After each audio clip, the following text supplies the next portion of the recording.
আমি একটা মেয়ের সঙ্গে মনে আর কি রিলেশন করি, তো তার সঙ্গে দেখা করতে গেছিলাম। তো কিছু ছেলে আসে আমাকে মানা করছে, মানে ওই জায়গায় যাইতে মানা করছে। তা এখন আমি মেয়েটা আলছে, মেয়েটার সঙ্গে দেখা করছি। আসার সঙ্গে মনে করে যে ছেলেরা আমাকে আটকাই দিয়েছে, দিয়ে বলে যে আমরা বললাম মেয়েটার সঙ্গে দেখা করতে মানা করলাম, তারপর তুই কেন গেলি? তা আমি কইছি সে মেয়ে আমাকে ডাকছে, আমি আলছি, সমস্যা নেই। কারণ আমার কাছে টাকা ছিল 700 টাকা, মানে বেতন তুলছি লাকি হোটেল থেকে 1300 টাকা, কিছু টাকা খরচ করছি, আর 700 টাকা ছিল, 700 টাকা গাই নিছে। এখন আমি একটা খারাপ কথা কইছি, এই জন্য আমাকে ব্রিজের তলে ঢুকাইছে।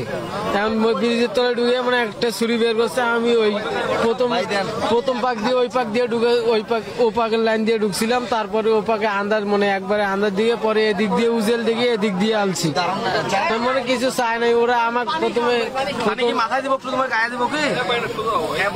প্রথমে মানা করছিল, মানে আরো একবার আমি গিয়েছিলাম, ঠিক আছে, মেয়েটার সঙ্গে সন্ধ্যের সময় একবার দেখা করছি।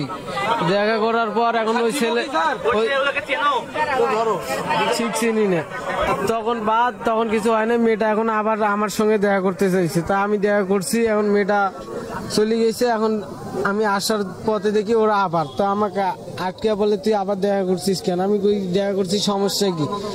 ওই পর আমার টাকা ছিল 700 টাকা, 700 গাড়ি নিছে। এখন আমি একটা খারাপ কথা বলছি, এই জন্য আমাকে ব্রিজের তলে নামাইছে, নামে একটা ছুরি ধরছে। তা এখন আমি মানে ঝটকে দিয়ে পালাইছি।